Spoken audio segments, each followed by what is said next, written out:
കേരളത്തിന്റെ ഒരു നിയമസഭാ സാമാജികൻ ലൈംഗിക അതിക്രമ പരാതിയെ തുടർന്ന് ഒളിവിൽ പോയ ഒരു ദിവസം അതായിരുന്നു കടന്നുപോയത്. ഈ ലൈംഗിക പീഡന കേസിൽ കോൺഗ്രസ് MLA രാഹുൽ മാങ്കൂട്ടത്തിലിനെ എത്രയും വേഗം പിടികൂടുവാനുള്ള വലിയ തരത്തിലുള്ള ശ്രമങ്ങളാണ് കേരള പോലീസിന്റെ ഭാഗത്തു നിന്നും വന്നുകൊണ്ടിരിക്കുന്നത്. വിമാനത്താവളങ്ങളിൽ മറ്റും പ്രത്യേക അറിയിപ്പ് പോലീസ് നൽകിയിട്ടുണ്ട്. കാരണം രാഹുൽ മാങ്കൂട്ടത്തിൽ പുറത്തു കടക്കുകയാണെങ്കിൽ അല്ലെങ്കിൽ വിദേശത്തേക്ക് കടക്കുക എന്നുള്ള ഒരു ലക്ഷ്യം അയാൾക്കുണ്ടാകും. അങ്ങനെ കടക്കാതിരിക്കുവാനുള്ള മുന്നറിയിപ്പുമായിട്ടാണ് വിമാനത്താവളങ്ങൾ ഉൾപ്പെടെ കേന്ദ്രീകരിച്ചുള്ള അന്വേഷണം കേരള പോലീസിന്റെ ഭാഗത്തു നിന്നും ഇപ്പോൾ സജീവമായി മുന്നോട്ട് പോയിക്കൊണ്ടിരിക്കുന്നത്. അതുമാത്രമല്ല, ലുക്കൌട്ട് നോട്ടീസ് ഉടൻ തന്നെ പുറത്തിറക്കുമെന്നും ഉള്ള വിവരം നമ്മളിലേക്ക് എത്തുകയാണ്. ഈ ഒരു സാഹചര്യത്തിൽ നമ്മൾ ഇന്നലെ കണ്ടതാണ്. ഇന്നലെ വൈകുന്നേരത്തോടു കൂടിയാണ് രാഹുൽ മാങ്കൂട്ടത്തിൽ ഈ ജാമ്യ ഹർജി മുൻകൂർ ജാമ്യ അപേക്ഷ സമർപ്പിച്ചത്. ആ ജാമ്യ അപേക്ഷയിലെ അതിജീവിതയ്ക്കെതിരെ വളരെ ഗുരുതരമായ ആരോപണങ്ങൾ രാഹുലിന്റെ ഭാഗത്തു നിന്നും ഉണ്ടായിട്ടുണ്ട്. അതായത് അതിജീവിതയുമായി ലൈംഗിക ബന്ധത്തിൽ ഏർപ്പെട്ടിരുന്നു എന്ന് സമ്മതിക്കുമ്പോൾ പോലും ഈ ഗർഭത്തിന്റെ ഉത്തരവാദി താനല്ല എന്ന തരത്തിലുള്ള വാദങ്ങളാണ് ഇത്തരത്തിൽ ഈ ഒരു ജാമ്യ ഹർജിയിൽ രാഹുൽ മുന്നോട്ട് വെച്ചത്. എന്നാൽ ഇപ്പോൾ അത് മാത്രമല്ല, അന്ന് രാഹുലിന് വേണ്ടി ഹാജരായ അഭിഭാഷകൻ ചോദിച്ചൊരു കാര്യമുണ്ട്. ഇതിനൊക്കെ തെളിവുണ്ടോ എന്ന് ചോദിച്ചു. ഇപ്പോൾ അതിജീവിത മെഡിക്കൽ റെക്കോർഡ്സ് അന്വേഷണ സംഘത്തിന് കൈമാറി എന്ന തരത്തിലുള്ള വിവരവും കൂടി നമ്മളിലേക്ക് വരികയാണ്. ഈ ഗർഭചിത്രത്തിന് ശേഷം അതിജീവിത വൈദ്യസഹായം തേടിയതിന്റെ രേഖകളാണ് ഇപ്പോൾ അന്വേഷണ സംഘത്തിന് കൈമാറിയിരിക്കുന്നത്. എന്നാലും തിരുവനന്തപുരത്തു നിന്നും ഇതുമായി ബന്ധപ്പെട്ടുള്ള വിശദമായ വിവരങ്ങളുമായി ഇപ്പോൾ കമലേഷ് തെക്കേക്കാട് ഗുഡ് മോർണിംഗ് കേരളത്തിനോടൊപ്പം ചേരുകയാണ്. Kamalesh, good morning. Very good morning Sindhuri. വളരെ തിരക്കേറിയ ഒരു ദിവസത്തിന്റെ ഏറ്റവും ആദ്യഘട്ടത്തിലേക്കാണ് കമലേഷ് കടന്നിരിക്കുന്നത്. ഇപ്പോൾ ഈ ഒരു തരത്തിലുള്ള വാർത്ത മുന്നോട്ട് പോകുമ്പോൾ ഈ ഒരു ദിവസം പലതരത്തിലുള്ള മാറ്റങ്ങൾ സംഭവിക്കാം. ഇപ്പൊ നമ്മുടെ മുമ്പിലേക്ക് വരുന്ന ഒരു ഏറ്റവും പ്രധാനപ്പെട്ട വിവരം, രാഹുൽ ഒരിക്കലും വിദേശത്തേക്ക് കടക്കാതിരിക്കാൻ, രക്ഷപ്പെട്ടു പോവാതിരിക്കുവാൻ വേണ്ടിയിട്ട് എല്ലായിടങ്ങളിലും വല വിരിച്ചിരിക്കുന്ന കേരള പോലീസിനെയാണ് കാണുവാൻ സാധിക്കുന്നത്, അല്ലേ? സിന്ധൂരി, തീർച്ചയായും ഈ കേസ് അങ്ങേയറ്റം പ്രാധാന്യത്തോടെ തന്നെയാണ് കേരള പോലീസ് എടുത്തിട്ടുള്ളത്. നേരത്തെ തന്നെ ഈ വിഷയവുമായി ബന്ധപ്പെട്ട് രാഹുലിൻ്റെ ഇത്തരത്തിലുള്ള പലതരത്തിലുള്ള ലൈംഗിക പീഡന ശ്രമങ്ങളുമായി ബന്ധപ്പെട്ട് നേരത്തെ തന്നെ പലതരത്തിലുള്ള ആക്ഷേപങ്ങൾ ഉയർന്നിരുന്നു. പക്ഷേ ഒരു ഇരയുടെ പരാതി ആദ്യമായാണ് പോലീസിന് ലഭിക്കുന്നത്. ഒരു മൂന്നാം കക്ഷികൾ നൽകിയ പരാതികൾ നിരവധിയായിരുന്നു. അതിൻ്റെ ഭാഗമായി നേരത്തെ തന്നെ കേസ് രജിസ്റ്റർ ചെയ്തിരുന്നു. ആ കേസുമായി ബന്ധപ്പെട്ട അന്വേഷണങ്ങൾ പുരോഗമിക്കുന്നതിനിടയിലാണ് ഇര തന്നെ നേരിട്ട് ഇതുമായി ബന്ധപ്പെട്ട് പരാതി മുഖ്യമന്ത്രിക്ക് നൽകിയിരിക്കുന്നത്. സ്വാഭാവികമായും ഇതിൻ്റെ തെളിവുകളെല്ലാം നേരത്തെ തന്നെ പോലീസിൻ്റെ പക്കലുണ്ട്. ഒരു പരാതിയാണ് ആവശ്യമായി വേണ്ടിയിരുന്നത്. അതുകൊണ്ട് തന്നെ പരാതി കിട്ടിയ ഉടൻ അതുമായി ബന്ധപ്പെട്ട് ഏറ്റവും കാര്യക്ഷമമായ ജാഗ്രതയോടെയുള്ള വളരെ പെട്ടെന്നുള്ള ഒരു അന്വേഷണം തന്നെയാണ് മുന്നോട്ട് പോകുന്നത്. അതിൻ്റെ ഭാഗമായി നിലവിലിപ്പോൾ രാഹുൽ മാങ്കൂട്ടത്തിൽ MLAക്ക്, അതായത് കോൺഗ്രസിൻ്റെ MLAക്ക് നിലവിൽ പുറത്തിറങ്ങാൻ കഴിയാത്ത സ്ഥിതിയാണ്. കഴിഞ്ഞ ദിവസം ഈ കേസെടുത്തതായി ബന്ധപ്പെട്ടുള്ള വാർത്തകൾ വന്ന ഉടൻ തന്നെ രാഹുൽ മാങ്കൂട്ടത്തിൽ ഒളിവിൽ പോകുന്ന സാഹചര്യമുണ്ട്. അതിനുശേഷം രാഹുൽ മാങ്കൂട്ടത്തിലിൻ്റെ ഫോണുകളെല്ലാം സ്വിച്ച്ഡ് ഓഫ് ആണ്. അതിനുശേഷം എപ്പോഴോ ഈ അഭിഭാഷകനെ വിളിക്കുന്നതിനോ മറ്റെന്തോ ആവശ്യത്തിന് വേണ്ടി ഫോൺ ഓൺ ചെയ്തതായി അറിയുന്നു. പക്ഷേ അതിനുശേഷം വീണ്ടും ഫോൺ ഓഫ് ചെയ്ത നിലയിലാണ്. സ്വാഭാവികമായും രാഹുലിൻ്റെ പിന്നാലെ തന്നെ കേരള പോലീസ് ഉണ്ട്. രാഹുലിന് വേണ്ടി വളരെ കൃത്യമായി വല വിരിച്ച് വെച്ചിട്ടുണ്ട് എന്നുള്ളത് തന്നെയാണ് നമുക്ക് പറയാൻ കഴിയുക. അതുകൊണ്ട് തന്നെ ഒരു പക്ഷേ വിദേശത്തേക്ക് കടക്കാനുള്ളൊരു സാധ്യതയുണ്ട്. അതായത് ഒരു തരത്തിലും രാഹുലിന് ഇനി പുറത്തേക്ക് വരാൻ കഴിയുന്ന ഒരു സാഹചര്യമല്ല ഉള്ളത്. ഈ കേസ് അത്രയ്ക്ക് സ്ട്രോങ് ആണ് എന്നുള്ളതാണ്. അതുകൊണ്ട് തന്നെ പുറത്തേക്ക് കടക്കാൻ, അതായത് രാജ്യം വിടാനുള്ളൊരു സാധ്യതയാണ് പോലീസ് കാണുന്നത്. അതിൻ്റെ ഭാഗമായി തന്നെയാണ് ഈ വ്യാപകമായി രാഹുലിന് വേണ്ടി വല വിരിച്ചിട്ടുള്ളത്. അതോടൊപ്പം ഈ വിമാനത്താവളങ്ങളിൽ ഉൾപ്പെടെ പ്രത്യേക ജാഗ്രതാ നിർദ്ദേശം പോലീസ് നൽകിയിട്ടുമുണ്ട്. ആ നിലയിലുള്ള ഒരു അന്വേഷണത്തിലേക്ക് കടക്കുന്നു. അതോടൊപ്പം രാഹുലിന് വേണ്ടിയുള്ള ലുക്കൌട്ട് നോട്ടീസ് പുറപ്പെടുവിക്കുന്നതിനുള്ള ഒരു തയ്യാറെടുപ്പിൽ കൂടിയാണ് അന്വേഷണ സംഘം നിലവിലുള്ളത്. വൈകാതെ തന്നെ ലുക്കൌട്ട് നോട്ടീസ് പുറപ്പെടുവിക്കും എന്നാണ് നമുക്ക് മനസ്സിലാക്കാൻ കഴിയുന്നത്.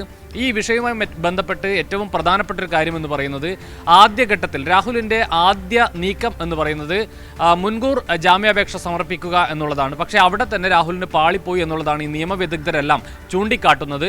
ഈ അതിജീവിത ഉന്നയിച്ച പരാതികളിൽ പറയുന്ന കാര്യങ്ങളെല്ലാം തന്നെ ശരിവെക്കുന്ന നിലയിലുള്ള കാര്യങ്ങളാണ്. ഈ ആൻറ്റിസിപ്പേറ്ററി ബെയിൽ ആവശ്യപ്പെട്ടുകൊണ്ടുള്ള ഈ നീക്കത്തിൽ കോടതിയിൽ സമർപ്പിച്ച ഈ ബെയിൽ ആപ്ലിക്കേഷനിൽ സ്വാഭാവികമായും രാഹുൽ പറയുന്നത് എന്നാണ് നമുക്ക് ഈ ബെയിൽ ആപ്ലിക്കേഷൻ കാണുമ്പോൾ മനസ്സിലാക്കാൻ കഴിയുക എന്നുള്ളതാണ്. ഇതിൽ രണ്ടോ മൂന്നോ തവണ, അതായത് ഒന്നിലധികം തവണ ഈ അതിജീവിതയുമായി ലൈംഗിക ബന്ധത്തിൽ ഏർപ്പെട്ടിട്ടുണ്ട് എന്ന് രാഹുൽ തന്നെ സമ്മതിക്കുന്നു. അത് ഒരു സ്ഥലത്ത് വെച്ചല്ല, വിവിധ സ്ഥലങ്ങളിൽ എത്തിച്ച് ഈ നിലയിൽ ലൈംഗിക ബന്ധം പുലർത്തിയിട്ടുണ്ട് എന്ന് സമ്മതിക്കുകയാണ്. മറ്റൊന്ന്, ഈ അതിജീവിത വിവാഹിതയായിരുന്നു എന്ന് രാഹുലിന് അറിയാമായിരുന്നു എന്നുള്ളത് രാഹുൽ തന്നെ സമ്മതിക്കുകയാണ്. ഒരുപക്ഷെ ഈ ഗർഭധാരണം സംഭവിച്ചിട്ടുണ്ടാവുക ഭർത്താവിൽ നിന്നാകാം എന്ന ഒരു വാദമാണ് സ്വാഭാവികമായും രാഹുൽ ഇപ്പോൾ ഈ ബെയിൽ ആപ്ലിക്കേഷനിൽ മുന്നോട്ട് വെക്കുന്നത്.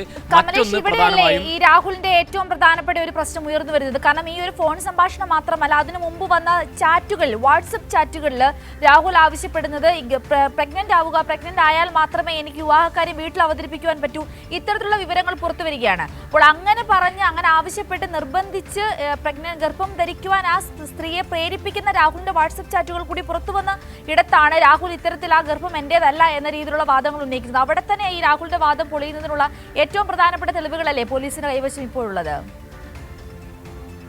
സിന്ദൂരി, തീർച്ചയായും സിന്ദൂരി പറഞ്ഞത് വളരെ പ്രസക്തമായൊരു കാര്യമാണ്. സ്വാഭാവികമായും പോലീസ് എന്ന് മാത്രമല്ല, കേരളത്തിലെ പൊതുസമൂഹം ഈ വിഷയത്തെ എങ്ങനെ കാണുന്നു എന്നത് വളരെ പ്രധാനപ്പെട്ട ഒരു കാര്യമാണ്. സ്വാഭാവികമായും ഈ അതിജീവിത ഈ പരാതിക്കകത്ത് പറഞ്ഞിട്ടുള്ള കാര്യങ്ങൾ വളരെ പ്രധാനപ്പെട്ടതാണ്. ആ പരാതിക്കകത്ത് പറഞ്ഞിട്ടുള്ള കാര്യങ്ങളെല്ലാം ശരിവെക്കുന്ന നിലയിലാണ് ഈ ബെയിൽ ആപ്ലിക്കേഷനിൽ രാഹുൽ പറയുന്നത് എന്നുള്ളതാണ് ഞാൻ പറയുന്നത്. സ്വാഭാവികമായും ഇതിൽ ഏറ്റവും പ്രധാനപ്പെട്ട കാര്യം, ഒരുപക്ഷെ ഇവർ എല്ലാ വിഷയത്തിലും, അതായത് അതിജീവിത പറഞ്ഞ എല്ലാ കാര്യങ്ങളും സമ്മതിക്കുന്ന നിലയിലേക്കാണ് ഈ കാര്യങ്ങൾ രാഹുൽ ബെയിൽ ആപ്ലിക്കേഷനിൽ പറഞ്ഞിട്ടുള്ളത് എന്നതാണ് ഏറ്റവും പ്രധാനം. അത് രാഹുലിന് തന്നെ തിരിച്ചടിയാകുന്ന നിലയിലേക്ക് പോകും എന്നുള്ളതാണ്. ഇതിൽ ഏറ്റവും പ്രധാനപ്പെട്ടത് സിന്ദൂരി ചോദിച്ചൊരു കാര്യം തന്നെയാണ്. സ്വാഭാവികമായും ഇവർ വിവാഹിതയാണ് എന്ന് രാഹുലിന് അറിയാം. അതോടൊപ്പം അതിൻ്റെ ഭാഗമായി തന്നെയാണ് പറയുന്നത് ഒരുപക്ഷെ ഗർഭം ധരിച്ചത് ഭർത്താവിൽ നിന്നാകാം എന്ന് ആ നിലയിൽ ഭർത്താവിൻ്റെ മേലിലേക്ക് ഇത് ചാർത്താനുള്ള ഒരു ശ്രമമാണ് രാഹുൽ ഈ ബെയിൽ ആപ്ലിക്കേഷനിലൂടെ നടത്തുന്നത്. പക്ഷേ അപ്പോഴാണ് ഏറ്റവും പ്രസക്തമായ ഒരു ചോദ്യം അവിടെ ഉയർന്നു വരുന്നത്. അത് പോലീസിനുള്ള ചോദ്യം മാത്രമല്ല, കേരളത്തിൻ്റെ പൊതുസമൂഹത്തിന് ഒന്നടങ്കം ആ സംശയമുണ്ട്. അങ്ങനെയെങ്കിൽ, അതായത് ഭർത്താവിൽ നിന്ന് ഗർഭം ധരിച്ചതെങ്കിൽ ആ ഗർഭം, അത് ഗർഭഛിദ്രം നടത്തുന്നതിന് വേണ്ടിയുള്ള ഇടപെടൽ രാഹുൽ എന്തിന് നടത്തി എന്നുള്ളതാണ്. വീഡിയോ കോൾ വിളിച്ച് അല്ലെങ്കിൽ വാട്സപ്പ് ചാറ്റിലൂടെ, ഓഡിയോ സംഭാഷണത്തിലൂടെ, അതായത് ശബ്ദ സംഭാഷണത്തിലൂടെ, കോളിലൂടെ ഉൾപ്പെടെ ആ അതിജീവിതയെ ഈ ഗർഭം അലസിപ്പിക്കുന്നതിന് വേണ്ടിയിട്ടുള്ള ശ്രമം, അത് ഭീഷണിയോടെയുള്ള ശ്രമമാണ്. എന്തിന് നടത്തി എന്നത് ഏറ്റവും പ്രധാനപ്പെട്ട ചോദ്യമാണ്. തൻ്റെ സുഹൃത്ത് വഴി ഒരിക്കലും, അതായത് ഡോക്ടറുടെ പ്രിസ്ക്രിപ്ഷനോട് കൂടി അല്ലാതെ വാങ്ങാൻ കഴിയാത്ത ഗുളിക ഈ സുഹൃത്തിനെ ഉപയോഗിച്ച് അത് തരപ്പെടുത്തി ഈ യുവതിയെ കൊണ്ട്, അല്ലെങ്കിൽ ഈ അതിജീവിതയെ കൊണ്ട് അത് നിർബന്ധിച്ച് കഴിപ്പിച്ചത് എന്തിന് എന്നതൊക്കെയുള്ള ചോദ്യങ്ങൾ ബാക്കിയാണ്. അത് പോലീസ് ചോദിക്കുന്ന ചോദ്യം മാത്രമല്ല, പൊതുസമൂഹത്തിനാകെ അത്തരം ചോദ്യങ്ങളുണ്ട്. അതുകൊണ്ട് ഈ ബെയിൽ ആപ്ലിക്കേഷനിൽ തന്നെ രാഹുൽ അപഹാസ്യനാകുകയാണ് എന്നുള്ളതാണ്. അതോടൊപ്പം തന്നെ ഈ കേസുമായി ബന്ധപ്പെട്ട് വലിയ തിരിച്ചടിയിലേക്ക് രാഹുലിന് ഈ ബെയിൽ ആപ്ലിക്കേഷൻ തന്നെ ഒരു വിനയായി മാറും എന്ന കാര്യത്തിൽ യാതൊരു തർക്കവുമില്ല. ഇതിൽ ഏറ്റവും പ്രധാനപ്പെട്ട കാര്യം, ഈ വിഷയങ്ങളൊന്നും രാഹുൽ തള്ളിക്കളയുന്നില്ല എന്നുള്ളതാണ്. നേരത്തെ തന്നെ വന്ന ഓഡിയോ ശകലങ്ങളെല്ലാം, അതായത് ശബ്ദ ശകലങ്ങളെല്ലാം തൻ്റേത് തന്നെയാണ് എന്ന് രാഹുൽ ഉറപ്പിക്കുകയാണ്. ഈ വാട്സപ്പ് ചാറ്റുകളെല്ലാം തൻ്റേത് തന്നെയാണ് എന്ന് രാഹുൽ ഉറപ്പിക്കുന്ന നിലയിലാണ് ഇതിൽ കാര്യങ്ങൾ പറയുന്നത്. അതോടൊപ്പം ഇവർ അതിജീവിത വിവാഹിതയായിരുന്നു എന്ന കാര്യം അയാൾ സമ്മതിക്കുകയാണ് രാഹുൽ. അതോടൊപ്പം തന്നെ ഈ ശബ്ദം തൻ്റേതല്ല എന്ന് രാഹുൽ പറയുന്നില്ല. ഇവരുമായി ലൈംഗിക ബന്ധത്തിൽ ഏർപ്പെട്ടിട്ടുണ്ട് എന്ന് രാഹുൽ സമ്മതിക്കുന്നു. പലയിടങ്ങളിൽ എത്തിച്ച് ലൈംഗിക ബന്ധം നടത്തിയിട്ടുണ്ട് എന്നുള്ളത് സമ്മതിക്കുന്നു. ആ നിലയിൽ അതിജീവിത പറഞ്ഞ കാര്യങ്ങളെല്ലാം അക്ഷരം പ്രതി ശരിവെക്കുന്ന നിലയിലേക്കുള്ള ബെയിൽ ആപ്ലിക്കേഷൻ കൂടിയാണ് രാഹുൽ മാങ്കൂട്ടത്തിൽ കോടതിയിൽ സമർപ്പിച്ചിട്ടുള്ളത് എന്നുള്ളത് ഏറ്റവും പ്രധാനപ്പെട്ട കാര്യമാണ്. അത് കേസിൻ്റെ പുരോഗതിയുടെ അടിസ്ഥാനത്തിൽ അത് രാഹുലിന് വലിയ തിരിച്ചടിയാകും എന്ന കാര്യത്തിൽ യാതൊരു തർക്കവുമില്ല. ഏതായാലും പോലീസ് ഈ വിഷയം വളരെ ഗൗരവത്തോടെ തന്നെയാണ് എടുത്തിട്ടുള്ളത്. മുഖ്യമന്ത്രിക്ക് നേരിട്ടാണ് ഈ അതിജീവിത വന്ന് പരാതി നൽകിയിട്ടുള്ളത്. ആ ഗൗരവ സ്വഭാവം ഈ അന്വേഷണത്തിലുണ്ട് എന്ന് മാത്രമല്ല, ഇത് നേരത്തെ തന്നെ, അതായത് ഈ ഒരു അതിജീവിത മാത്രമല്ല, പല അതിജീവിതമാർ ഈ വിഷയത്തിലുണ്ട്. പലരും ഈ വിഷയം പറയാതിരിക്കുകയാണ് എന്നുള്ളതാണ് നിലവിലെ സാഹചര്യം. നിരവധി ആളുകൾ, അത് പാർട്ടിക്കകത്ത് തന്നെയുള്ള, കോൺഗ്രസിനകത്ത് തന്നെയുള്ള നിരവധി വനിതകൾക്ക് ഇത്തരത്തിൽ രാഹുൽ മാങ്കൂട്ടത്തിൽ നിന്ന് ദുരനുഭവം ഉണ്ടായിട്ടുണ്ട്. അവയെല്ലാം പരാതിയായി നേതൃത്വത്തിൻ്റെ അടുത്ത് എത്തിയിട്ടുണ്ട്. പക്ഷെ അതിലൊന്നും ഒരു നിലപാടും കോൺഗ്രസ് ഇതുവരെയും സ്വീകരിച്ചിട്ടില്ല, ഒരു നടപടിയും സ്വീകരിച്ചിട്ടില്ല. പേരിനൊരു സസ്പെൻഷൻ രാഹുൽ മാങ്കൂട്ടത്തിന് ചുമത്തിക്കൊടുത്തിട്ടുണ്ട് എങ്കിൽ പോലും കോൺഗ്രസിൻ്റെ എല്ലാ വേദികളിലും മുതിർന്ന നേതാക്കളോടൊപ്പം തന്നെ രാഹുൽ സജീവമായിരുന്നു. ആ നിലയിൽ ഒരു വിലക്കും രാഹുലിന് ഇതുവരെയും കോൺഗ്രസ് കൽപ്പിച്ചിട്ടില്ല. പരമാവധി രാഹുലിന് പിന്തുണ നൽകുന്ന ഒരു സ്ഥിതിയാണ് ഉണ്ടായിട്ടുള്ളത്. ഏറ്റവും ഒടുവിൽ ഈ നിയമസഭാ സമ്മേളനത്തിൽ ഉൾപ്പെടെ രാഹുൽ മാങ്കൂട്ടത്തിൽ ഈ സസ്പെൻഷൻ തുടരുന്ന ഘട്ടത്തിൽ പോലും രാഹുൽ മാങ്കൂട്ടത്തിൽ പങ്കെടുക്കുന്നു എന്നുള്ളതാണ് സാഹചര്യം. അതും യൂത്ത് കോൺഗ്രസിന്റെ മുതിർന്ന നേതാക്കളുടെ കൂടെ ആ യോഗത്തിലേക്ക് നിയമസഭാ സമ്മേളനത്തിലേക്ക് വരുന്നു. ആ നിലയിൽ നേതാക്കളുടെ എല്ലാ പിന്തുണയും സംരക്ഷണവും രാഹുലിന് ലഭിച്ചിട്ടുണ്ട്. അതുകൊണ്ട് രാഹുൽ മറുപടി പറയേണ്ടിടത്ത് കോൺഗ്രസിന്റെ നേതൃത്വം കൂടിയാണ് മറുപടി പറയേണ്ടി വരുന്നത് എന്നത് വലിയ പ്രശ്നമായി നിലനിൽക്കുന്നു. തദ്ദേശ തെരഞ്ഞെടുപ്പ് നടക്കുന്ന ഒരു ഘട്ടം കൂടിയാണ്. ആ നിലയിലുള്ള വലിയ തിരിച്ചടി ഈ വിഷയം കോൺഗ്രസിന് ഉണ്ടാക്കും, UDFന് ഉണ്ടാക്കും എന്ന കാര്യത്തിലും യാതൊരു തർക്കവുമില്ല. ആളുകൾക്ക് ഇത് സംബന്ധിച്ച് വലിയ പ്രയാസമുണ്ട്. ഇത് ഒരു തെരഞ്ഞെടുക്കപ്പെട്ട ഒരു MLA, ഒരു ജനപ്രതിനിധി, ഒരു യുവജന സംഘടനയുടെ സംസ്ഥാന ഭാരവാഹിയായിരുന്ന ആൾ എങ്ങനെ ഇത്തരത്തിലുള്ള ഈ നിയമവിരുദ്ധ പ്രവർത്തനങ്ങൾ, ഈ നിയമവിരുദ്ധ എന്ന് മാത്രമല്ല മനുഷ്യത്വരഹിതമായ ഇത്തരം പ്രവർത്തനങ്ങൾക്ക് നേതൃത്വം നൽകി അനുസ്യൂതം ഇത്തരം കാര്യങ്ങൾ തുടർന്നു. ഏതെങ്കിലും ഒരാളോട് ഇഷ്ടം തോന്നുകയും അതിൽ ഒരു റിലേഷൻ ഉണ്ടാവുകയും ആ നിലയിൽ ഒരു ലൈംഗിക ബന്ധത്തിൽ ഏർപ്പെടുകയും ചെയ്യുന്നതാണെങ്കിൽ അതിനപ്പുറത്തേക്ക് ഇത് അത്തരമൊരു മാനമല്ല ഈ കേസിനുള്ളത്. നിരവധി അതായത് പല പ്രായത്തിലുള്ള പെൺകുട്ടികളെ നിരവധിയായ കേസുകൾ ഇത്തരത്തിൽ ഉണ്ട്. അവർ പലരും പുറത്തേക്ക് വരാത്തതാണ് എന്നുള്ളതാണ് നമുക്ക് മനസ്സിലാക്കാൻ കഴിയുന്നത്. ഏതായാലും നിലവിലെ വിഷയത്തിൽ രാഹുലിന് കുരുക്ക് കൂടുതൽ മുറുകുകയാണ്. പരാതിയുണ്ട് നിലവിൽ.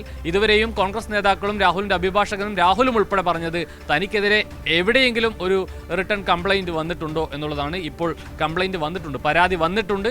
അതിനനുസരിച്ചുള്ള നടപടികളിലേക്ക് പോലീസ് കടക്കുകയാണ്. രാഹുൽ ഒളിവിലാണ് നിലവിലുള്ളത്. വിദേശത്തേക്ക് കടക്കാനുള്ള പ്ലാൻ ഉണ്ട് എന്ന് പോലീസ് മനസ്സിലാക്കുന്നു. അതിന്റെ ഭാഗമായി വിമാനത്താവളങ്ങളിൽ ഇത് സംബന്ധിച്ച നിർദ്ദേശം നൽകിയിരിക്കുന്നു.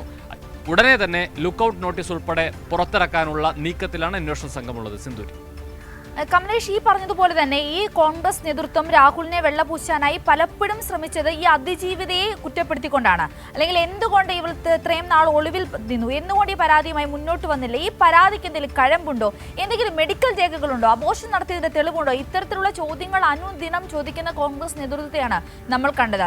ഇപ്പോൾ നമുക്ക് മനസ്സിലാക്കുവാൻ സാധിക്കുന്നത് ഈ കൃത്യമായ രീതിയിലുള്ള ഈ ഒരു അബോർഷന് ശേഷം ആ ബ്ലീഡിംഗ് ഉണ്ടായ സാഹചര്യത്തിൽ ഈ വൈദ്യസഹായം തേടിയതിന്റെ തെളിവുകൾ സഹിതം ഈ അതിജീവിത അതിന്റെ റെക്കോർഡ്സ് അന്വേഷണ സംഘത്തിന് കൈമാറി എന്ന വിവരവും കൂടി ഈ ഒരു സാഹചര്യത്തിൽ പുറത്തു വരുന്നില്ലേ? തീർച്ചയായും വളരെ പ്രധാനപ്പെട്ട കാര്യമാണ് സിന്ധൂരി. ഈ വിഷയത്തിൽ തെളിവുകളാണ് ഏറ്റവും പ്രധാനപ്പെട്ടത്. പരാതി ലഭിച്ചു കഴിഞ്ഞു. ഇനി ശാസ്ത്രീയമായ തെളിവുകൾ ഉൾപ്പെടെ പോലീസിന് അന്വേഷണ സംഘത്തിന് ശേഖരിക്കേണ്ടതുണ്ട്. ഡിജിറ്റൽ തെളിവുകൾ ഭൂരിഭാഗവും ഇപ്പോൾ പോലീസിന്റെ കയ്യിലുണ്ട്. അതായത് ഈ വാട്സപ്പ് ചാറ്റിന്റെ സ്ക്രീൻഷോട്ട് ഉൾപ്പെടെ, ഓഡിയോ സന്ദേശങ്ങൾ ഉൾപ്പെടെ, ഫോൺ സംഭാഷണം ഉൾപ്പെടെ എല്ലാ കാര്യങ്ങളും പോലീസിന്റെ കയ്യിലുണ്ട്. ഇനി ഇപ്പോൾ വേണ്ടത് ഇവരുടെ ഈ ഗർഭഛിദ്രം നടന്നതുമായി ബന്ധപ്പെട്ട ആശുപത്രി രേഖകൾ. സ്വാഭാവികമായും അവർ ആശുപത്രിയിലല്ല, ഈ ഗുളിക കഴിച്ചിട്ടാണ് ഇത് കളഞ്ഞിട്ടുള്ളത്. അതുകൊണ്ട് അതിനുശേഷമുള്ള തുടർ ചികിത്സയുടെ രേഖകളാണ് പോലീസിന് സ്വാഭാവികമായും കണ്ടെത്തേണ്ടിയിരുന്നത്. അത്തരം രേഖകളെല്ലാം, ഈ ആശുപത്രി രേഖകളെല്ലാം അതിജീവിത തന്നെ നേരിട്ട് അന്വേഷണ സംഘത്തിന് കൈമാറിയിട്ടുണ്ട് എന്നുള്ളത് ഏറ്റവും പ്രധാനപ്പെട്ട കാര്യമാണ്. അത് ഈ കേസുമായി ബന്ധപ്പെട്ടൊരു നിർണായക തെളിവായി മാറും എന്ന കാര്യത്തിൽ യാതൊരു തർക്കവുമില്ല.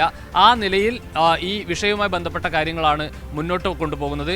അതോടൊപ്പം സിന്ധൂരി നേരത്തെ സൂചിപ്പിച്ചൊരു കാര്യം, ഈ വിഷയത്തിൽ അതിജീവിതയെ കുറ്റപ്പെടുത്തിക്കൊണ്ട് അവരെ താറടിക്കുന്നതിന് വേണ്ടി, അവരുടെ ഇമേജ് തകർക്കുന്നതിന് വേണ്ടിയുള്ള ഒരു ശ്രമം കൂടി കോൺഗ്രസിന്റെയും BJPയുടെയും നേതാക്കളുടെ ഭാഗത്തു നിന്നും ഉണ്ടാകുന്നുണ്ട് എന്നുള്ളതാണ് ഏറ്റവും പ്രധാനപ്പെട്ട കാര്യം. കഴിഞ്ഞ ദിവസങ്ങളിലെല്ലാം കെ സുധാകരൻ, KPCCയുടെ മുൻ അധ്യക്ഷൻ കൂടിയായിട്ടുള്ള കെ സുധാകരൻ പറഞ്ഞത് ഇതിൽ രാഹുൽ മാങ്കൂട്ടത്തിന്റെ ഭാഗത്തു നിന്ന് തെറ്റൊന്നും ഉണ്ടായിട്ടില്ല, വളരെ മാതൃകാപരമായ ഒരു ചെറുപ്പക്കാരനാണ്, ആ നിലയിൽ ഭംഗിയായി കാര്യങ്ങൾ ചെയ്യുന്നത് ചെറുപ്പക്കാരനാണ്, മിടുക്കനാണ് എന്നാണ് പറഞ്ഞത്. അതോടൊപ്പം ഈ അതിജീവിതയെ കുറ്റപ്പെടുത്തിക്കൊണ്ടുള്ള കാര്യങ്ങൾ കൂടി പറയുന്നു. അതായത് പെണ്ണുങ്ങളും കൂടി അറിഞ്ഞുകൊണ്ടാണല്ലോ, അല്ലെങ്കിൽ അവർ കൂടി ചേർന്നിട്ടാണല്ലോ ഈ പരിപാടികളെല്ലാം നടക്കുന്നത് എന്ന നിലയിലുള്ള വാക്കുകൾ കെ സുധാകരൻ ഉൾപ്പെടെയുള്ള കോൺഗ്രസ് നേതാക്കളുടെ ഭാഗത്തുനിന്ന് വരുന്നു. പാലക്കാട് DCC പ്രസിഡന്റ് പറയുന്നു, എന്തിനിത്രയും വൈകി, ഇത് രാഷ്ട്രീയമാണ്, ഇതിൽ രാഷ്ട്രീയ പ്രേരിതമായ കാര്യങ്ങളാണ് എന്ന നിലയിലുള്ള, എന്തിനിത്ര വൈകി എന്ന നിലയിലുള്ള ആരോപണങ്ങൾ കോൺഗ്രസിന്റെ DCC പ്രസിഡന്റ് പറയുന്നു. BJPയുടെ നേതാക്കൾ ഇവിടെ തിരുവനന്തപുരം കോർപ്പറേഷനിൽ ശാസ്തമംഗലം വാർഡിൽ മത്സരിക്കുന്ന മുൻ DGP കൂടിയായിട്ടുള്ള R ശ്രീലേഖ പറഞ്ഞത് ഇതിൽ രാഷ്ട്രീയമുണ്ട് എന്നുള്ളത് തന്നെയാണ്.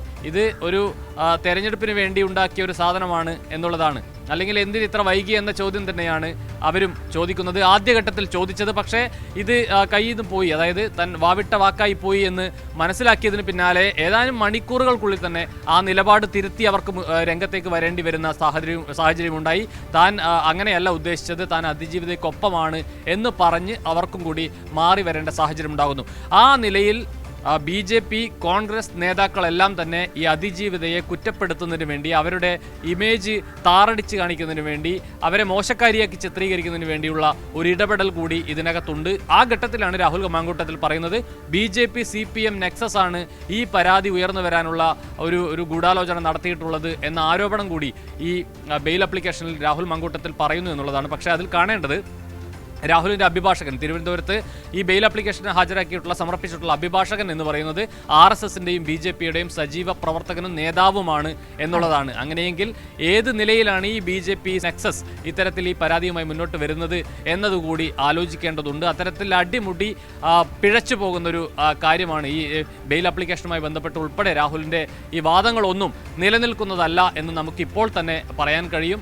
ആ നിലയിലേക്ക് തന്നെയാണ് കാര്യങ്ങൾ പോകുന്നത്. രാഹുലിന് കൂടുതൽ കുരുക്ക് മുറുകും എന്ന കാര്യത്തിൽ യാതൊരു തർക്കവുമില്ല. നിലവിൽ ഇപ്പോൾ കേരളത്തിന്റെ പൊതുസമൂഹത്തിന് മുന്നിൽ രാഹുൽ മാങ്കൂട്ടത്തിന് വരാൻ കഴിയാത്ത സാഹചര്യമാണ്. കഴിഞ്ഞ ദിവസം ഈ കേസെടുത്തതായുള്ള വാർത്തകൾ വന്നതിന് പിന്നാലെ ഫോൺ സ്വിച്ച് ഓഫ് ചെയ്ത് ഒളിവിൽ പോയ MLA എവിടെയാണ് എന്നുള്ളത് നിലവിൽ നമുക്കാർക്കും അറിയില്ല. ഏതായാലും പോലീസ് വ്യാപകമായി രാഹുലിന് വേണ്ടി വലവിരിച്ചിട്ടുണ്ട്. വളരെ പെട്ടെന്ന് തന്നെ രാഹുലിനെ കണ്ടെത്താൻ കഴിയും. വിദേശത്തേക്ക് കടക്കാനുള്ള നീക്കങ്ങളുണ്ട് എന്ന് പോലീസ് മനസ്സിലാക്കുന്നു. അതിന്റെ ഭാഗമായി തന്നെ ലുക്കൌട്ട് നോട്ടീസ് ഉൾപ്പെടെ ഉടൻ പുറത്തിറക്കും. വിമാനത്താവളങ്ങളിൽ ഉൾപ്പെടെ ഇത് സംബന്ധിച്ച കർശനമായ നിർദ്ദേശങ്ങൾ പോലീസ് നൽകിക്കഴിഞ്ഞു. സിന്ധൂരി. അതെ കമലേഷ് പറഞ്ഞതുപോലെ തന്നെ ഇത്തരത്തിലുള്ള ഈ ഒരു ഒളിവിൽ പാർക്കുമ്പോൾ പോലും ഈ ജനങ്ങളുടെ കണ്ണിൽ പൊടിയിടുവാൻ വേണ്ടിയിട്ട് ഒളിവിലിരുന്നു കൊണ്ട് നീതി ജയിക്കും, സത്യം ജയിക്കും എന്നൊക്കെ ഒരു സോഷ്യൽ മീഡിയ പോസ്റ്റ് ഇട്ടുകൊണ്ടാണ് രാഹുൽ ഒളിവിൽ പോയത്. അങ്ങനെ അത്ര ധൈര്യത്തിൽ സത്യത്തിനോടൊപ്പം നിൽക്കുന്ന ആളാണെങ്കിൽ തുറന്നു വന്ന് പറയുവാനും നിയമ നടപടികൾ സ്വീകരിക്കുവാനും നീതിക്ക് വേണ്ടി പോരാടുവാനുള്ള ആർജവം രാഹുൽ കാണിക്കണമായിരുന്നു. ഒളിവിലിരുന്നല്ല അത് കാണിക്കേണ്ടത് എന്ന കാര്യം കൂടിയുണ്ട്. അപ്പോൾ എന്തായാലും കമലേഷ് വളരെയധികം സന്തോഷം. വളരെ വിശദമായി തന്നെ ഈ വിവരങ്ങളെല്ലാം തന്നെ പങ്കുവച്ചു.